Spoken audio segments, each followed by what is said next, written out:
सध्याचा जमाना हा तंत्रज्ञानाचा आहे। अशा वेळेस जगभरातील प्रचंड स्पर्धेत टिकाव लागण्यासाठी उच्च शिक्षण आणि विविध प्रकारची कौशल्य आत्मसात करणं गरजेचं आहे।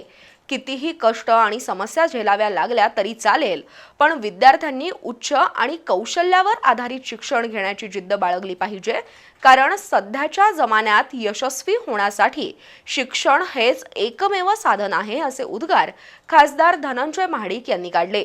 कोल्हापुरातील इन्स्पायर अकॅडमी आणि रोटरी क्लबच्या वतीनं टॅलेंट सर्च परीक्षा घेण्यात आली। त्याच्या बक्षीस वितरण समारंभात ते बोलत होते। कोल्हापुरातील इन्स्पायर अकॅडमी आणि रोटरी क्लबच्या वतीनं कोल्हापूर टॅलेंट सर्च एक्झाम घेण्यात आली। जिल्ह्यातील 24 शाळांमधील 8वी ते 10वीचे सुमारे 1200 विद्यार्थी या परीक्षेत सहभागी झाले होते। या परीक्षेचा बक्षीस वितरण समारंभ आज कोल्हापुरातील इंद्रप्रस्थ हॉलमध्ये पार पडला।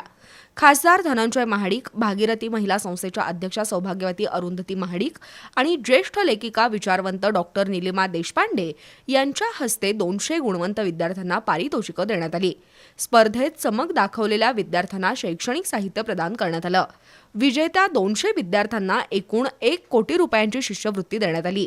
शिक्षण हे स्वतःचं व्यक्तिमत्व विकसित करण्याचं आणि स्पर्धेत टिकून राहण्याचं महत्त्वाचं साधन आहे।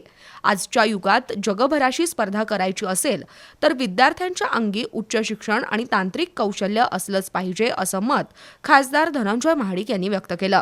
तर इन्स्पायर अकॅडमीच्या स्पर्धांमधून मुलांना स्वतःची क्षमता कळते, त्यामुळे अशा प्रकारची स्पर्धा दरवर्षी घेतली जावी अशी अपेक्षा सौभाग्यवती अरुंधती महाडिक यांनी व्यक्त केली। रोटरीचे अध्यक्ष केतन मेहता आणि सचिव विकास राऊत यांनी मनोगत व्यक्त करत रोटरीच्या विविध उपक्रमांबाबत माहिती दिली।